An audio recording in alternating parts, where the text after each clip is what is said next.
And if we are going to look into the ossification, the only thing we need to remember is this is the first bone to start with ossification. Okay, the two primary centers appears in the shaft between the fifth and sixth week of intrauterine life. This primary centers will start to ossify. Okay, then they fuse. This will be getting fused in about 45 days, and the secondary center of the for the medial end will be appearing during the 15th to 17th years, and it fuses in the shaft during 21st and that of 22 years. Okay, sometimes there can be secondary center for that of acromial end. Okay, we need to remember that. Then we are going to look into the last part of the clavicle bone, that is the clinical anatomy. Okay, the clinical anatomy, if you are going to look at the clavicle bone, it is the most common bone which is having the tendency to get a fracture. Okay, why means because of its anatomical structure, because it is having two curvatures of the bone which is having the weakest point. It mainly how this fracture occurs means occurs when there is an outstretched hand fall, okay, which can be indirect in nature. That time the clavicle fracture can occur. Why this occurs means, see the breakage of it, because the ends of the fractured bone is present here, the lateral fragment will getting displaced downward.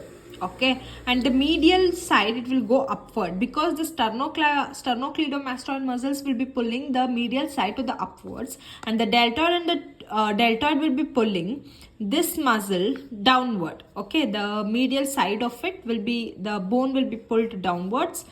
With that of the trapezium alone is unable to support the upper limb, because this is gone, this will be pulled, this is not able to support the bone, so the deltoid will be pulling it downward. This is how the fracture occurs. And sometimes the patient can present without clavicle. This time you can see this is an example of X-ray where the clavicles are congenitally absent, that is not present at the time of birth itself. And the other thing we can know is that there is a condition. This condition is called as cleidocranial dysostosis. Cranial dysostosis. This means this is a condition where the clavicle is congenitally absent. This is the same thing. Okay, this time it can be absent or it can be abnormally developed. Okay, abnormally developed, and this condition occurs, and there may be shoulder drop in the patient, and the shoulder drop appears when the patient tries to make take the upper limb forward in the front of the chest.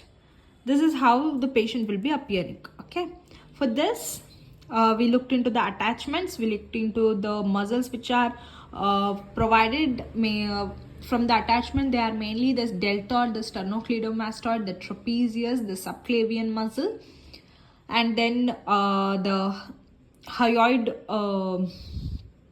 the sternohyoid muscle. With this are the important structures which are having attachments. And then we also looked into the ossification of it. Then the important structure, that is clinical anatomy, where we looked into the common fracture which can occur and the congenital anomaly which is present, that is the cleidocranial dysostosis. Okay, we will be ending the video over here.